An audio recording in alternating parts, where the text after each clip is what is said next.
Youth runner here with North Salinas star Clara Adams.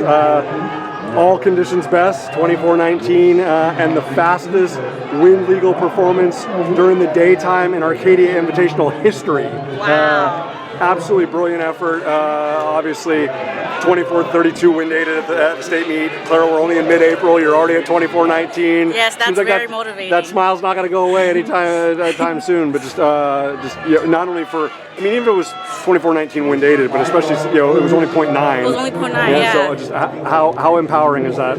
That's very, very encouraging. I have another very competitive meet next week, and that just really pumps me up for, like, I know where I'm at, and like I just know I can go sub 24 now. Especially the time of the year that it is. I have like 6 weeks or a little more till state, so it's like I have time to improve, and that's very encouraging for me.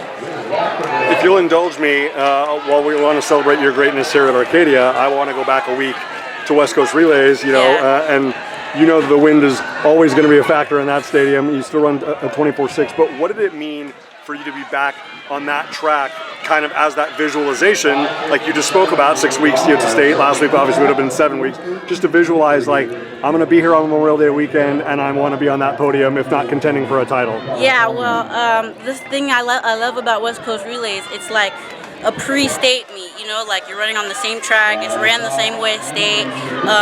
No matter what you do at West Coast Relays, it's just, you always know you have room to improve for state, and that's just very encouraging, especially like being at the same place where state's gonna hold. It just helps a lot.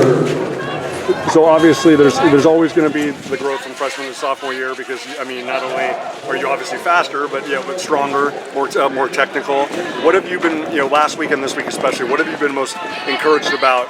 Is it the start? Is it the way you're attacking the curve, the finish, all of the above? I gotta say, my start was crazy.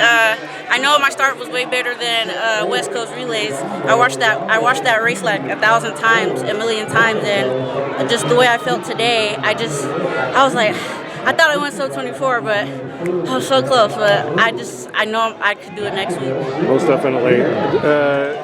Not only to be able to have these big moments, but you're stacking consistent weeks on top of one another, right? It's not like it's 24:6 last week and then 24:9 this week. It's still moving incrementally forward, and like you said, it's still 6 weeks out from the state meet. I know it's still very fresh and immediate, but even without rewatching the video, do you already know in your head areas of that race that can be cleaned up to get you to 23? You can never work on your start too much, and that's how I feel. I know the end of my race is always good because I got good endurance, but it's just I've always worked on my start, and I've improved from my start since freshman year. But even pro athletes, they always work on their start. You can never work on your start too much. You can never get too many block starts or nothing. You could always work on your start, and that's what I focus on. Well, I'm glad that we are far from finished for this sophomore season for Clara Adams from North Salinas. Again, 24:19, the fastest wind legal performance in the history of the Arcadia Invitational during today's session. I have a feeling 24:19 would play pretty nicely in the Invitational session tonight, but she's got her gold medal all the same. She's going to be in the biggest races by the time the season is over, especially at Veterans Memorial Stadium at Buchanan on Memorial Day weekend, but she's forever part of the history of the Arcadia Invitational. Clara, great job. Thank you so much.